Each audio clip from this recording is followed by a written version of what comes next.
walked about the property.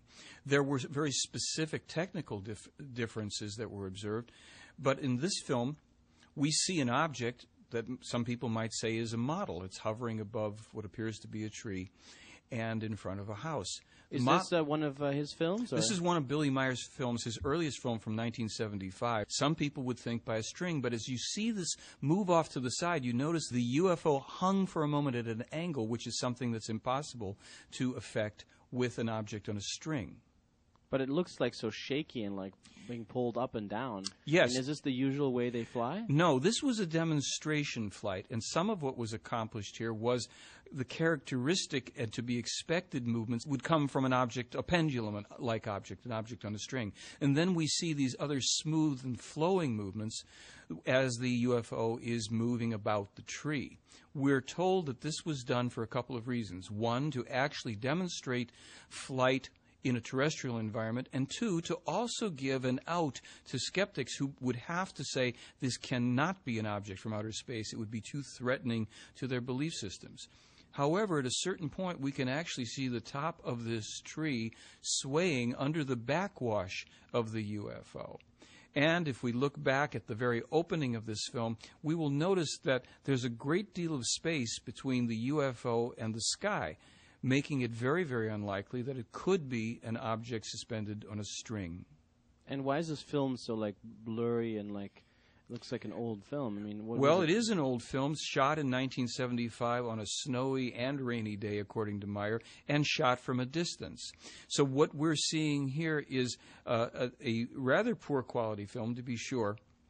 And we're just having to make the best of it ourselves in our understanding. Is this tree still there today? The tree is no longer there, as is the case in a couple of the other films and photographs that Meier took.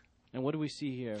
Here is a much clearer film segment that Meier took with a UFO hovering above a road, and we can see a car moving slowly to the left in the bottom. Oh, yeah, that white dot there, yeah. The white dot. We're going to see another one in a moment. We also notice that there is a tree branch with some leaves to the left. Meier was encouraged oftentimes to have objects in the foreground for perspective and calculating the distance. Here the craft is moved suddenly to the left, and it's exhibiting a characteristic floating motion that we're told is really the craft riding on the magnetic field of the Earth. In this film, we can see an object, a toy made in the 1990s, invented by physicists, called a levitron, that exhibits this type of movement as this object in these repeated frames floats above the base. We dissolve here into Meier's UFO as it too is exhibiting that type of hovering, pulsing movement on the magnetic field of the Earth as he was told.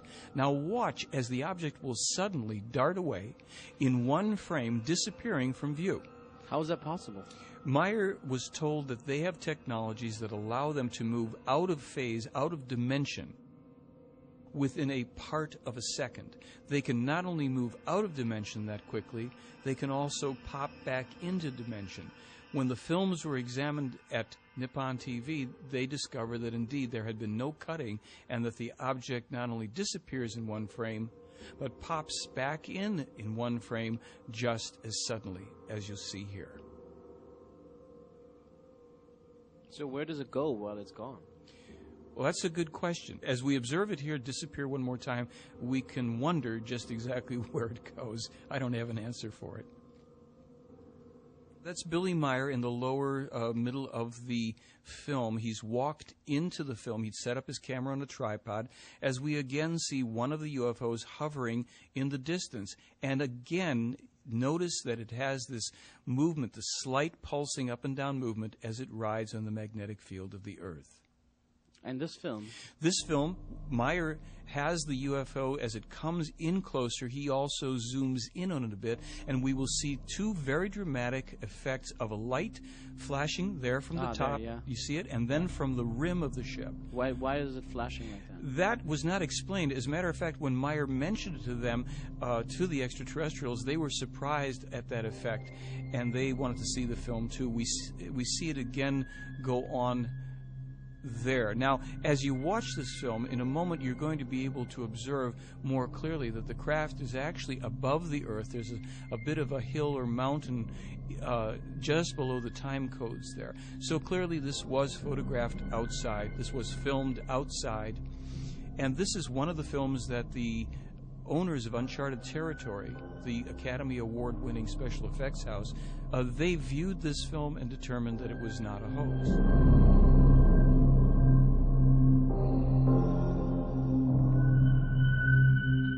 In this film, we see 3 of the UFOs, again in the distance, with tree branches in the foreground, as they hover at slightly different angles in relationship to each other, exhibiting again the pulsing movement and changing distance ever so minutely between them.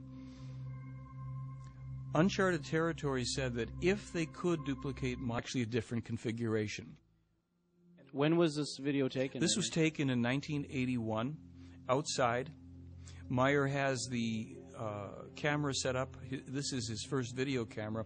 And the UFO here is about 200 to 300 feet in the distance, as best we can calculate. Meier snaps some of the photographs here. He'll then leave the frame. He'll go out of frame again for a while before coming back in.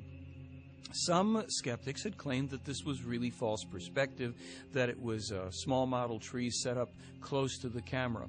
For anybody that's been to Switzerland, rural parts as well, and especially near where Meier lives, many solitary trees appear on these hillsides, and they look all too good to be true unless you're familiar with the fact that there's a very vibrant life force. The trees are clear, solitary in many occasions. Here, this solitary tree has the UFO hovering virtually motionlessly in front of it.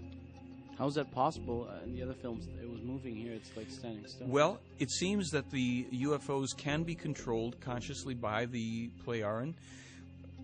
People have to think that through for themselves and see if they accept